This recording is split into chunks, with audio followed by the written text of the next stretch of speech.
Hey guys, Captain Matt here with the Lighting Trade School podcast. Welcome. I'm here with my good friend Glow Daddy, Shane Duffy. Shane, how are you doing, brother? Capitano, man, I'm good. I'm great. I'm better than great. We're starting our big job. As soon as we jump off this call, we're headed to Dallas, which may be a 5-6 hour drive to start this massive, one of a kind World Book of Guinness Records job. Yeah, that is so badass. I can't wait to see it. I can't wait to hear about it. Can't wait for you to get your certificate from the Guinness Book of World Records. Super awesome. And Nate, the Illuminator. Yeah, hey, how we doing? Yeah, Shane, that's the Festival of Lights, right? It's going to be world famous here coming up, the Festival of Lights. Named Yeah, it the Glow District. the Glow Glow District with District. no W. Oh my God. Festival of Glow Peaks as a fucking district now, self-proclaimed, right? Why would we expect any less? Didn't you give yourself like the world-winning lighting design award too? I did. Printed right on Canva. Yeah. Well, as long as you put SP in front of every award you get, which will secretly mean self-proclaimed, then no one can ever bitch at you, right? Do you make up the award? A Harvard degree right behind you, Nate? No, I should actually put a fake fucking degree. Oh my God! So in one of my offices 40 some years ago, I got it at Knott's Berry Farm. For anybody who's heard of Knott's Berry Farm, it's kind of like Disneyland in Southern California. It's pretty famous. Knott's Berry jellies on the shelf of every supermarket in the United States. But anyway, there was this little store in there, and they had like magazines, and they take your picture and put you on the cover of a magazine.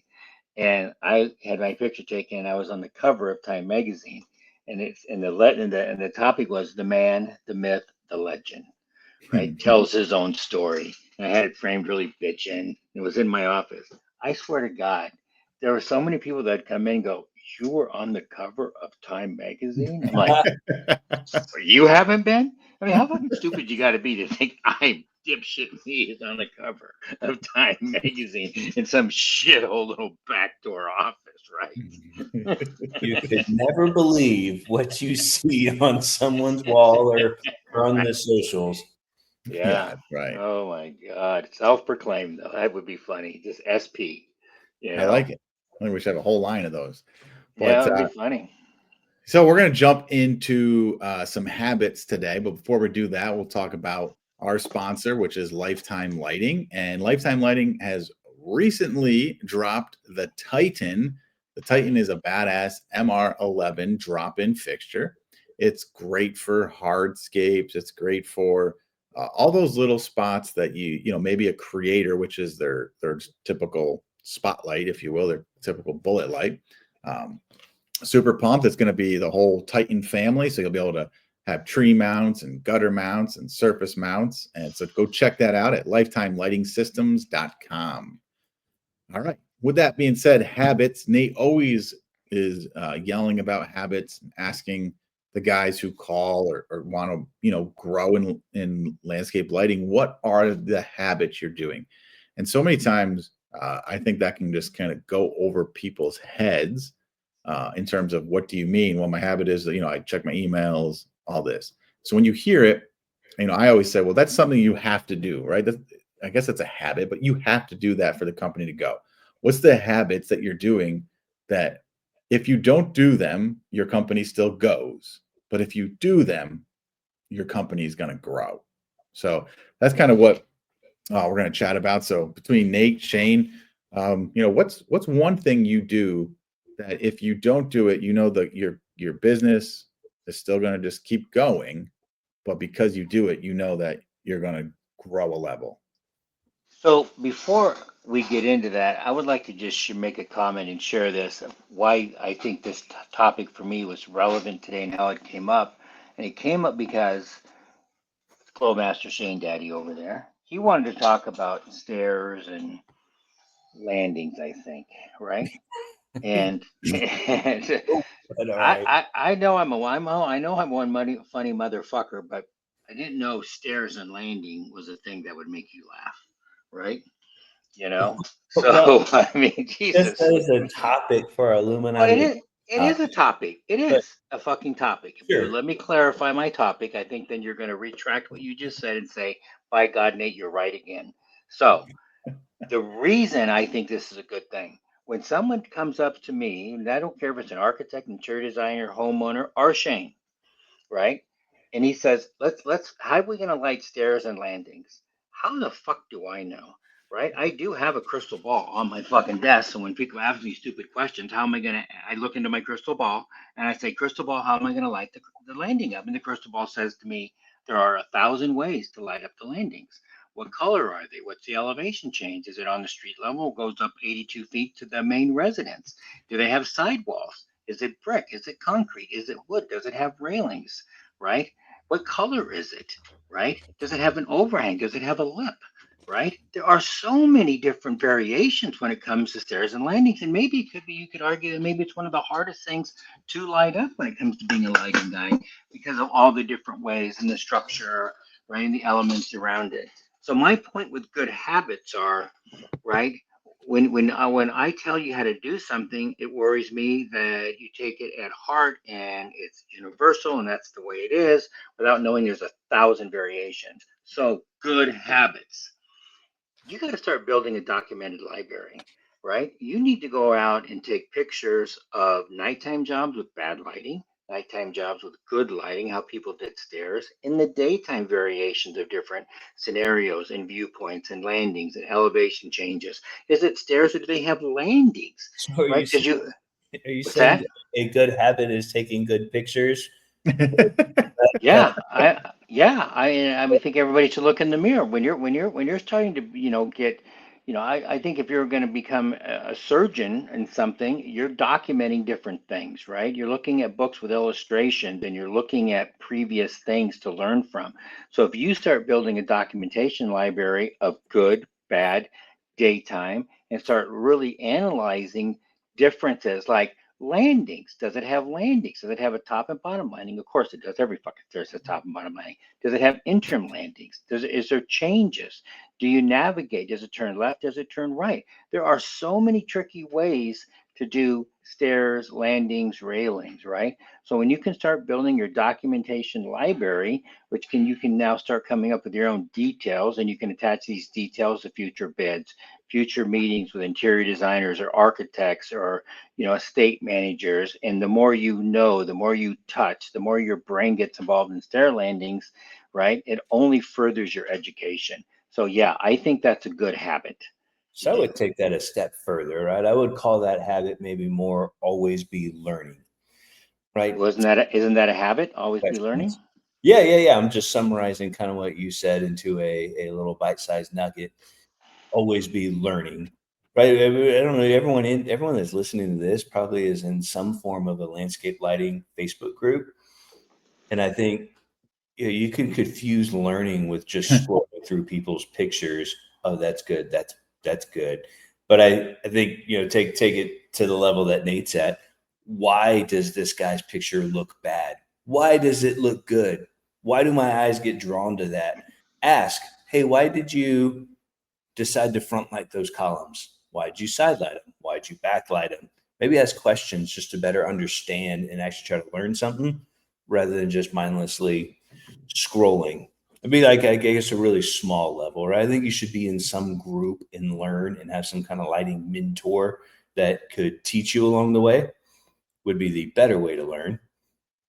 Yeah, so you can be careful with always be learning, because yes, you should always be learning, but who you're learning from, because we even look at the Illuminati Lounge Club Facebook group, and we just can't be in there all the time looking at all the comments or other manufacturers or suppliers that are giving advice on what to do, and it's nothing at all how we train them to. So always be learning the style of lighting and or the business, whatever you're learning about, make sure you're learning it from someone that you want to emulate and be like, if you will. Well, Yeah. that old saying, trust but verify, right? Just because that guy that's standing up teaching you thinks he's talking intelligently because he just read it this morning on AI, right? And is regurgitating right? Does he really know what he's talking about, or is he just parroting information? And I'm going to tell you, 98% of the people out there in this industry just parrot, parrot, parrot because they've never done. You know, we always know you were technically in construction, and for you guys that have been in construction, we all know we've always said inspectors inspect because they can't do, right? You have an inspector because you can't do the trade, right? So you just want to be able to fucking go over someone's head and inspect. That's in Um, life, right? I don't ask bad parents on parenting advice. I don't ask broke people financial advice. Family, friends, doesn't matter, right? If right. you, Fat people diet advice, I right? don't know Well, that you want to know that well, subject. actually, it's not a bad thought. Ask the fucking guy that went broke. How did you go broke? Okay, don't do that. Don't do this. You could have a whole list of how not to do shit. But think about that. When you go out, look at those lighting jobs. Let's take stairs and landings, right? When you go out there, there's never more glare, I think. Number one problem, right? Or the most, it's like a magnet, right? Where's the number one magnetic draw for glare? I'm gonna tell you stairs, landings, railings, right? Because of elevation changes and different things. People will take a fixture because maybe in that catalog it'll say, "Hey, this is a step light," but it's like a hooded light, and they put it in the riser of a step. And now maybe it looks okay on that sight line, that even plane as far as no elevation, but now you have elevation going up, say 8 or 10 feet. Now you're looking directly into the light bulb. Glare bomb, glare bomb, glare bomb, right? Those louvered step lights that every manufacturer makes, right? The biggest glare bombs in the world. So a lot of times you get misinformation from a catalog because the manufacturers don't even have an idea what the proper placement of their fixtures are, and whether they misrepresent or don't misrepresent, they certainly don't understand the right application. So yeah, it can be tough when you're a rookie, right? You really took And, that stair and step comment to a whole nother level. well, it's important. What are some other? I mean, Nate, you're to me and Matt at least, widely successful, right? You've got the goods, you've got more money invested in toys that are rusting in your garage than my entire net worth combined. What what are some habits that you could say for sure, like this has set me apart from anyone else that's not worth and don't mention fucking stairs, okay? yeah, leave stairs out of it. Well, the older you get, you hate fucking stairs. I will tell you that because your knees are shot, which is why, thank God. Hey, we won't talk about elevators 'cause I've never lit an elevator up. But and Shane, just do me a favor. Next time you come out to the house, don't talk about all my rusted, expensive toys in front of my wife. She's really cluely doesn't down there. But I would say some of the good habits for me, and and this is coming prior to internet, phones, electronic notepads, is having notes, right? Keeping a notepad on you. I mean, if I just showed you my stupid desk here, I don't know if I'm doing this correctly or not, but I have 1, 2, 3, 4, 5, 6, 7, 8, 9, 10, 11, 12. I mean, there's at least 13 different notebooks in front of me that I don't know if you can see the fucking things or Yeah, not, but yeah, we see it. um, but so I have lots of notepads around me for specific things, right? Like if it's on, based upon virtual training or whatever, I have a notebook for that. So I keep every idea in there. I have a general notebook. I have so many different notebooks. So I'm always writing different things down and different topics down so I can, right? Like if we said something today and maybe it was a good topic, I can write it down and I can go to that later. And at least I know where it's going, right? And then for me, in notepads, right? For you guys, there's a company called Levenger, and they make different things like this that you can just undo this and stick the page back in it. So there's lots of different mechanical ways to keep notes, right? Besides electronic. And I know you younger guys just say you're an old idiot dinosaur, right? But it works for me, right? And so I think keeping great notes and be able to refer them, right, is a really good habit. Now I got to figure out where I took this from. So But Nate, yes, funny you say that, right? That has been a habit, and this wasn't even on the top list of my habits, but I've been doing that for probably 25 years. I only do one notebook, but I found as entrepreneurs, probably you guys listening have the same problem. Sometimes I can't sleep at night. I got all these ideas in my head, right? You got all these ideas swirling around in your head. And by putting them down on a notebook, don't forget to pay this bill. Don't forget to reach out to Miss Gonzalez tomorrow. Whatever it may be, I got to order this for this particular project. By writing it down, it gives your brain permission to forget about it. Otherwise, your brain just kind of wants to keep it in motion so you don't forget. So I love having a notebook. It's my to-do list. I would be lost without it because there's some tasks that I haven't even looked at for a month that I would 100% forget, but don't want to forget. So Yeah, I guess very that's a common habit for all three of us then, right? Because I too, I have right now I have two notebooks on my desk. I keep a notebook in my man purse. I have a notebook at office desk, on my other desk.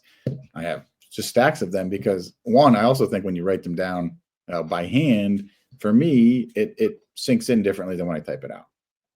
So the other thing is, I love that what you just said, Shane, the permission to forget.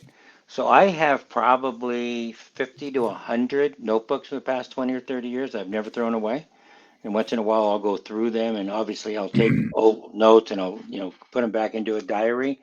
And I pretty much just finished this, and this is an accumulation of, I don't fucking, who knows, 5 years, 10 years. But it's when you go into deep thoughts, right? You know, to where you want to write light papers, and you want to have deep thoughts about maybe it's lighting up a structure or an arbor, and the thought of why you want to light up an arbor and how it changes your world because you transformation from one world into another, and you just start thinking, right? So there's lots of different topics that I have in books, and yeah, I just forgot and I just started this one, right? So for maybe the install side of the infrastructure, the wiring methodology of how you do install, but but the permission to forget, boy, do I like that, because we all forget. Now you have the permission to forget because you wrote it down, and you can go back to that book at some point in time. What a great saying! I'm I gonna steal do, that. and I know Matt does too. A lot of stuff on record digital. Google Drive is amazing for that, but there are just that daily thing or something that I'm working on. There's something about handwriting it. This is just better for certain things. Yeah, and I'll have it transcribed sometimes. I'll take a picture of it and get it transcribed. But yeah, it sinks in. And for me, I not like, I use digital for, if it's super important that I want to share, definitely going digital. But for me, even it's just easier. I know the phone is super easy, but then I got to open up the right app and all that, other than just grabbing my pen, jotting it down out of my mind. Little stupid, because I think some of the best ideas just go forgotten, right? And I like to look at my old ideas. I also like to if you have a new idea, put it down and then don't act on it. We're all entrepreneurs here. We're all dreamers. It is super easy to get an idea and chase that shit 24/7 the moment you get it, instead of being like, let me give it a couple days and then look at it again with a fresh set of eyes that's not all giggity about and excited about it. All right. I like that one. Yeah. What's another one? Habits. Well, yeah. I'll say one. I'll say a habit here that helps me, and it changed everything for me in terms of waking up and being ready for the day. Is I started with just stretching. I stretched every morning. Right, my body just one, it felt better all day, but also just got the blood flowing. Now I'll do little workouts and stretching every morning before I check my email, before I check my phone notifications. That way I get that time to, my mental self waking up, getting the blood flowing. And that has changed everything. I've been doing it for years. And so something simple as stretching every morning can really give you the pep up on all your competition. So having a morning routine. Yeah. Yep. So I think a good habit for me is getting up early. I learned a long time ago that it doesn't matter what business you're in. When that clock hits 7 o'clock or 8 o'clock or 9 o'clock, whatever your daily routine might be, you're dealing with your employees, you're dealing with day-to-day activities, you got meetings, you have little fires that pop up that just pop up, things that have to be done. somebody didn't deliver the material, or the UPS forgot the material. Now you got to scramble and you got to go to Home Depot, whatever the fuck it is, right? You have your day-to-day activities predicated upon the business that you're in. So for me to forward my company, right, was always getting up early. So if I can get 3 or 4 or 5 hours in, right, whether it's between 3 in the morning and 7 in the morning or 8 in the morning, if I can get 3 or 4 or 5 hours in every day, right, it's going to forward my company exponential. So being able to take time uninterrupted, no phone calls, nobody bothering me, time, right? How do I get more time? And to me, time is probably the biggest impedance that you can have to being proficient and making money is time. Yeah. Like if I work out of my house, like not today, I've got to go to the office, but when I work out of my house and I save an hour a day minimum, depending on traffic, of not having to drive, even though I'm on the fucking phone, I don't give a shit. It's an hour a day. But then I go to the office. Hey, what do you know? Somebody stops in, we bullshit. Somebody else fucking interrupts me. The guys, I got to talk to the guys. Well, there goes 3 to 4 hours out of my fucking day. Wife calls me up. Hey, you're out. Can you stop at the fucking store? Well, there's another fucking half hour. So at the end of the day, I looked and I sit there and I do a mental check. And I said, what the fuck did I even accomplish today? All I did was run around, was busy, but I didn't accomplish anything. So how do you become more efficient with your time? No, no one listening knows this unless they know you. But Nate wakes up every day, 3:30, 4 o'clock. My best conversations and time to have with Nate and chat about something is like 5:30, 6 a.m. my time, which is 3:30, 4 a.m. Nate's time. He is a morning guy, and I like that. You get more done in the first 3 hours of the day than you do the rest of the day. So the rest of the day is just managing. You're not getting ahead. You're just getting through the day. Yeah, and I notice he said get up early, right? I do the same thing. You guys that maybe are up early, you can't get up any earlier than you are, and you say, "Oh, I'll do it at night." It's fine, right? You can still carve out that time at night. The problem is most people don't, because typically by the end of the day, you're fucking fried, right? Your best brain power. I always say your best brain power, like I try to use before all the guys get in, before the guys start calling me, so that I'm not wasting all that. The best is what I call it for me. Mental energy answering stupid questions, and they're not stupid in terms of whatever, but I can answer them while I'm sleeping, type of questions, right? So, that's why he's saying one of the reasons we say the morning is because you don't have all the day's stresses that you've already gone through, and it's super easy to be like, I've done a good job today. I'm going to crack open a cold one and sit on the couch instead of working 2 hours in my business. Super easy to fall into that trap at nighttime because you've already accomplished so much for the day. Yeah. I think reflecting, when you want to reflect at the end of the day or the end of the week, when, I talk to guys about this all the time about, when you're the owner of the company, you really, I don't care what business you're in, right? You're selling something, right? Whether it be a product or a lighting job or a roof or, right, concrete because you're a paving guy, whatever. You're really a sales guy. So at the end of the week, and you're really a sales guy that's doing other shit, right? But if you're actively involved in generating the revenue to the company at the end of that week, how many times did you put yourself in a position to be face to face with a client, right? Getting that contract signed. And, so when you think about it, probably it's 2, 3, 4 hours max, more than likely. So what the fuck did you do the other 40 or 50 hours or 60 hours, right? And then you realize the amount of time that you wasted, because, unwasted time can never come back, and it generates, the health of the company, because the health of the company is all predicated upon income and, right, money. So it's the amount of time wasted. And when you look at how you waste time before normal shit, because there's always going to be 20 hours that are wasted just because there's just shit that's just stupid. But the amount of time that maybe you didn't pre-qualify a customer, the amount of time that you have bad employees, the amount of time that you didn't train your employees. So, but when you start self-reflecting and really analyzing and looking at yourself in the mirror about how fucked up your company maybe is or maybe it isn't, it's you. You got to take responsibility of it, right? Some of my best some of my best employees, some of the biggest mistakes I ever was taking, especially this happened in a last electrical contractor. I took my best electrician, made him a foreman. Now I have the worst fucking foreman. I lost the best electrician. But my guy, call him Joe Blow. Joe Blow never took responsibility on himself. He always blamed everybody else. It was everybody else's fault. And it's like, no, Joe, you're the one that didn't fucking organize. You're the one that didn't lead them. You're the general on the field here. So it's very difficult to somebody to self-reflect and look at themselves in the mirror and take responsibility, right? So a good habit is taking responsibility and recognizing how fucked up you are and then fixing it. Yeah, you just talked about, you're always a salesman as an owner. And one of the cool habits I started doing about 2 years ago is if anyone knocks on my door at the home or office, cold calling me in person, I will always take that meeting. And why do I do that? Because I want to see their presentation. I want to learn from them. I want to see the folder they leave. I want to see the paperwork they leave. I want to see the digital presentation. And then I want to see what their follow-up game is. Because there's so many, and I used to never meet with these people. Now I do, even though, I got a new roof, I'll still meet with the roofers or knock on the door because I get, oh, wow, that's a cool folder. Oh, that's a cool technique. And then I see what I can make my own thing better.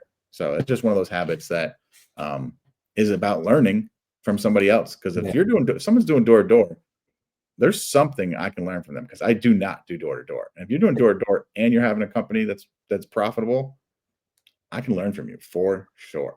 Goes back. Yeah. So I think that's unbelievably smart. And I think, Matt, so let's go into it a little bit deeper because I do the same thing. I think it's incredibly smart. But the other thing I love to do besides is I love to extract some info, ask them pointed questions so I can see how verbally ready they are, how they respond to it. So I can learn on how they respond to pointed questions, right? So I think, yes, that is so fucking smart, So I wrote down a couple things here, as habits, right? That I don't even realize are habits. I didn't even think of till you guys were saying things. One habit, I'll ask you guys if y'all do the same. I do not listen to the radio or music when I drive. That is like solid time to make phone calls or listen to something where I can learn, my favorite YouTube channel or something to learn. I guess I'll write a couple things. I put that I don't drive anymore. That's not a habit. That's just, making a. Yes, we get it. You got a Tesla. My car drives itself, right? Driving is like so 2023. I don't drink or smoke. There's more like not having a bad habit, but I don't unless I'm around y'all too. I don't know what you're talking about. I don't vape or smoke or anything. Socially. And then another key rule that like I've always done is I live on less than I make.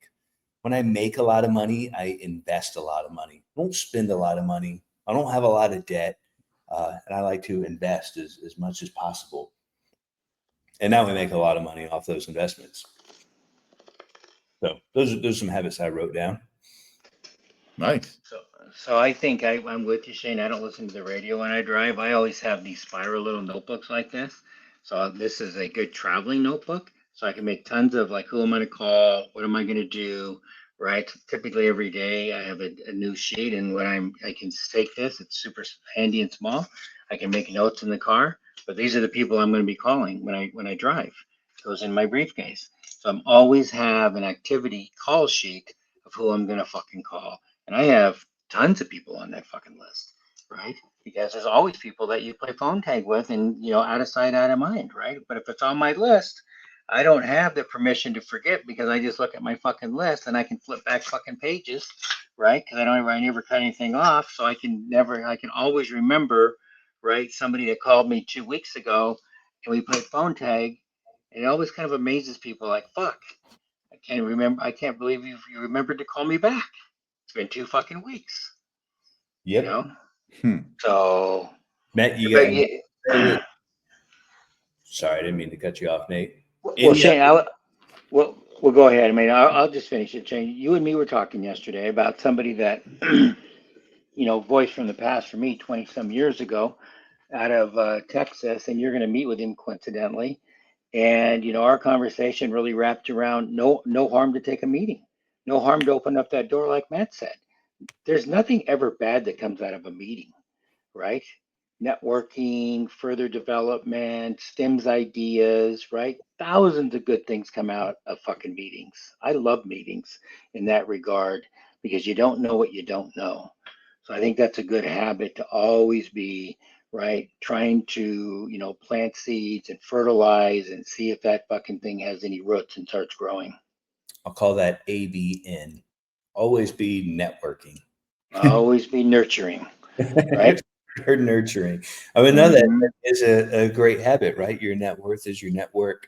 And, the more people you know or could connect is freaking great. It was awesome to connect you with that guy. His name was Mike.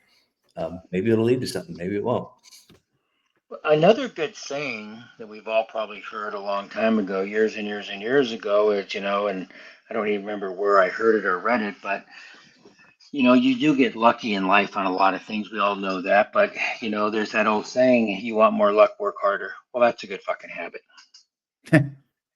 Yeah, but there's a lot of guys who bust their ass that don't make money. So. Well, I'm going to get back to my dad. My dad, one of the hardest workers I've ever known in my life. He was a true worker. Should have been a fucking farmer. That's how hard he worked, right? Sun up to sundown, always fucking worked. But he didn't. He never worked smart. He was the dumbest, hardest worker I've ever met in my life, which taught me how not to be like my dad. So my dad taught me a lot of things, and I did the opposite of him. He would climb up and down, being an electrician. He would climb up and down the ladder 25 fucking times. Fuck that. He's exhausted, right? I want to climb up the ladder one time, which means I have to have a tow tray, which means I have the right tools, which means I have to have the right material. One fucking time I want to crawl up and down. He would go out to the fucking truck 20 times. Fuck that. Get fucking a cart with wheels and have everything. Go out to the truck one time. So, I know too many fucking guys that work fucking hard. Well, they don't work smart, right? Work smart. Self-analyze at the end of the day, right? Why do some days that you accomplish a lot and some days you don't accomplish, very much, right? And it's because you got to get organized. You have to do things in a systematic way. It has to be repeatable. So those are good habits, right? Come up with systems. Repeat everything. Don't reinvent the wheel every time, right? Get guys to do things structurally and sequentially. I think that also your dad, I'm thinking, my folks, right, always work 60 hours a week, like super, super hard workers, but come to the end of their life, like they have absolutely nothing, negative net worth. But they worked hard. So working hard does not equate to money in your pocket when you're 70 years old. So that goes back to like the rule, live on less than you make. I think at a bare minimum, you should be setting aside 10% of everything you make, not counting investing back in your business. My opinion, you should always be investing back in your business, putting 10, 20% plus. So that's kind of an interesting argument to where this would be good to have a cocktail over this and smoke a cigar. Two of the things that I know you like to do, Shane, smoking and drinking, is when you're starting out, right? Do I take 10 or 15% invested in the stock market, or I take 10 or 15% invested in my company, right? There are different seasons, right? In life. Well, right. So I think that there's, again, I think there's, when can you take money and take it out of cash flow and put it and invest it, right? I can remember those arguments and talking to smart people 40, 50 years ago, right? About when do I do that? When don't I do it, right? And I think there's a good argument of when you do it, when you don't do it, which is, again, Yeah. I don't know what happened to your volume, but that goes back to something you said earlier today. You said, keep it small, keep it all, and viciously keep your overhead low, which is investing in your business, keeping debt down, not overbuying. Yeah, for sure. Well, I can tell you this. I got fucked for $2 million December 18th, 1989. Had 120 electricians working for me. I worked for the 23rd biggest building in the United States. And anybody that's old, like me, will remember that in 89 and 90, 91, at that point, was the biggest recession in the United States, worse than the Great Depression. So the guy went bankrupt, screwed everybody. And I went from 120 guys. I took Jordan Pedro and I started my landscape lighting company January 1st, 1990. And that's when I came up with that. I really should have had it tattooed on me. Keep it all, keep it small, right? Got rid of all my overhead, got rid of all the staff, got rid of the fucking expensive rent, right? Worked out of my house, right? And man, it was nice. You talk about not having to have a big nut every month. Man, was that nice. I could go out and do limited amount of jobs with no payroll, technically, right? Because every job I did, right, was self-funding, if you will, because I worked for homeowners and always got fucking paid, right? Didn't have cash flow problems because you're doing commercial work. You got to, you never get paid, right? They're always in front of you technically, and there's a strategy behind that. But they have billing cycles, and you got to bill once a month, and you got to get sign-offs, and oh fuck, there's a whole bunch of shit you got to do. But yeah, keep it all, keep it small, man. I mean, that's what I love about landscape lighting. For those out there listening, you can keep your overhead to the lowest extent of anything I've ever seen in my life, right? Because you don't need a big warehouse. You don't need a big staff. You don't need a lot of trucks and equipment, right? So, man, is that a blessing, man? Keep the overhead down.